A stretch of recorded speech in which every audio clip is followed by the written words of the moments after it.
I'm Duncan McGrath, joined by fourth-year UVA student Luke Lamberson, and today we are breaking down year 2 of the Coach Mox era for the UVA women's basketball team.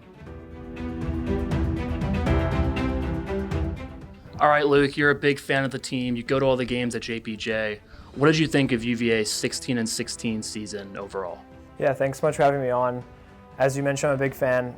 My family's had season tickets the last 2 years. Maybe missed about 5 games over those 2 years, but I've been to almost all of them. And I think this year was definitely a roller coaster of a year. We had some incredibly high highs, beating number 5 Virginia Tech at home, chief among them.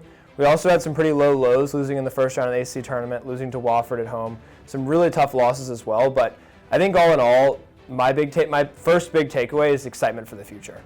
We were led by a really young core this year: Mo Johnson, Olivia McGee, Jillian Brown, all 3 first years who are going to play really key roles in our backcourt moving forward. So really excited for the future there, really excited for what Coach Mox is building.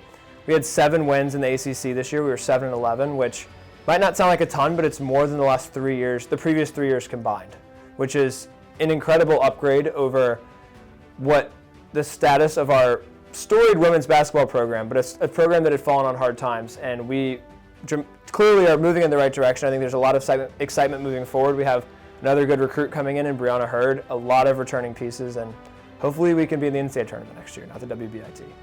And to build off of that, UVA reached the postseason and won a postseason game in the inaugural Women's NIT for the first time since 2018.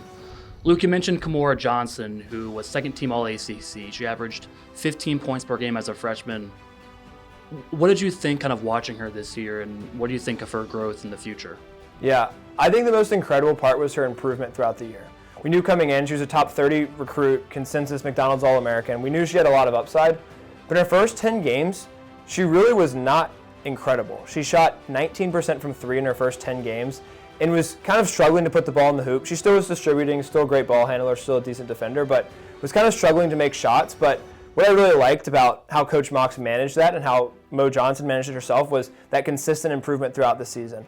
In that 11th game, she shot 6 of 7 from 3 and really never looked back. Shot 38% for the remainder of the season from the three-point line, and averaged, I believe, over 20 points per game in our ranked wins. So when the team played well, Mo Johnson played well. When the team struggled, Mo Johnson struggled. And I think she kind of is the lifeblood of the team, but as she develops, as she continues, as she spends a full year in the program, I'm very, very confident that she absolutely will be first-team All-ACC in the future and will be getting a lot of national accolades.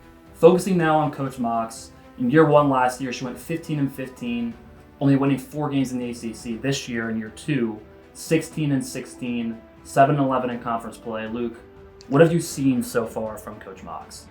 I think it's very clear that Coach Mox has absolute buy-in from all the players. We saw it in this offseason with bringing in Paris Clark from Arizona. She was a McDonald's All-American in high school, a really great basketball player. She brought in Taylor Lauterbach, and she's definitely going to pursue the portal again. You can see that she is capitalizing on the NIL and on all those new opportunities with the transfer portal and trying to create the best team she possibly can as quickly as she can.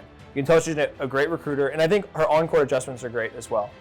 For example, Mo Johnson, as I mentioned earlier, first 10 games of the season struggled, but really improved throughout that entire process. Kind of counter for our men's basketball fans out there. Coach Mox trusted her players, she trusted her talent, and she knew that it would develop throughout the year. And Mo Johnson single-handedly won us many of our games, especially against like Virginia Tech at home or UNC at home. Mo Johnson took those games over, and it's because she was given the flexibility to play her style and play aggressive, which is the Coach Mox style. This season, UVA won 4 games against top 25 teams for the first time since 2009 and won a top 5 game against Virginia Tech. That was our first top 5 win since 2017.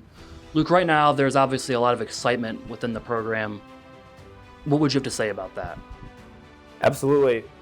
Before the season started, the program sold more season tickets than they had in their program's history. And at one point, we had gone to 3 straight Final Fours.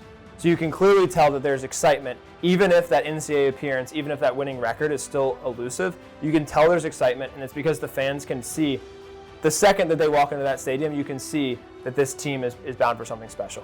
Those top 4 wins, the attendance at Virginia Tech game was unbelievable. It was almost 12,000. It's at the all-time record for the Commonwealth of Virginia for attendance at a women's basketball game. And the energy from the crowd, the excitement, Coach Mox got on the mic afterwards, thanked everyone for coming, encouraged them to come out the rest of the season. And I absolutely think that that's going to continue. We are 4th in the ACC this year in attendance, despite having a losing record in conference. That is a testament to UVA women's basketball culture and the culture that Coach Mox and the team have built. All right, Luke, moving on to the future. What do you think lies ahead for UVA this offseason under Coach Mox? This team has an incredibly exciting future. We're returning a lot, particularly in our backcourt, with Mo Johnson, Paris Clark, Olivia McGee, Jillian Brown. In our front court, though, we're losing a lot of pieces. We're losing Cam Taylor, who was an incredible player over the last 2 years for Coach Mox. We're losing Sam Brunel, who was a great sharpshooter. We're also losing London Clarkson, who's a great depth piece in the front court. So we're definitely going to need to replace those people. We have Brianna Hurd coming in, who's a 4-star. She's 6'2". She definitely will help us with that. But I think it's going to be important that we also bring in a big to help provide some more flexibility and provide some more depth moving forward. Given all that, do you think that UVA will make the tournament next year? I think we will. I think Coach Mox does not enjoy losing. You can tell that team does not enjoy losing, and you can tell they're definitely excited for the future, and I think they will make the tournament next year. Well, year 3 of the Coach Mox era will open next November. I'm Duncan McGrath, joined by Luke Lamberson, WUVA.